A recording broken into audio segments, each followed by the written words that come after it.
લગ્ન કર્યાના 10મા દિવસે ભાગી જનાર લૂંટેરી દુલ્હન આખરે ઝડપાઈ ગઈ છે। સુરતના યુવાને 2.21 લાખ આપી લગ્ન કર્યા હતા। 10મા દિવસે માનતા પૂરી કરવાને નામે દુલ્હન ભાગી ગઈ હતી। જો કે દુલ્હન ભાગી જવાના આઘાતમાં યુવાનનું મૃત્યુ થયું। વરાછા પોલીસે તપાસ કરી લૂંટેરી દુલ્હન મુસ્કાનને ઝડપી પાડી છે।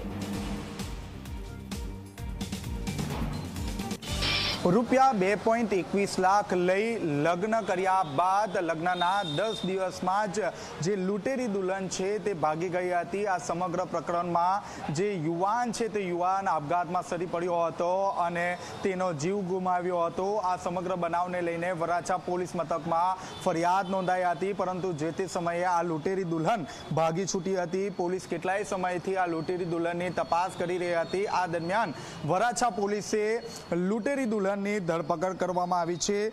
વાત કરીએ તો માટાવાડી વિસ્તારમાં રહેતા પ્રકાશ હસમુખભાઈ પંડ્યાના પ્રથમ પત્ની વર્ષ 2007માં ગુમ થઈ ગઈ હતી। તેમને એક નાની બાળકી પણ હતી। આ બાળકીની દેખરેખ માટે એક માતાની જરૂર હતી, જેને કારણે તેમને જે સીમા નામની જે મહિલા છે તે મહિલાનો સંપર્ક સાધ્યો હતો અને ત્યારબાદ સીમાએ અન્ય જે મુસ્કાન નામની જે મહિલા છે તે મહિલાનો સંપર્ક સાધવામાં આવ્યો હતો।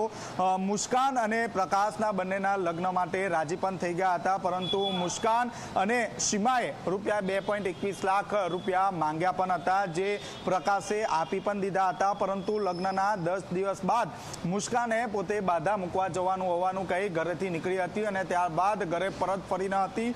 મુસ્કાને ઘરેથી નીકળ્યા બાદ પોતાનો ફોન સ્વિચ ઓફ થઈ ગયો હતો। પ્રકાશે તેની શોધખોળ પણ હાથ ધરી હતી, પરંતુ તેનો ક્યાંય પત્તો ના લાગ્યો હતો। પ્રકાશ પોતે છેતરાયો હોવાની ગંધ આવી જતા તે ડિપ્રેશનમાં સરી પડ્યો હતો અને પ્રકાશનું હાર્ટ એટેકના કારણે મોત નીપજ્યું હતું। આ જે સમગ્ર જે મામલો છે તે વરાછા પોલીસ મથક ખાતે પહોંચ્યો હતો।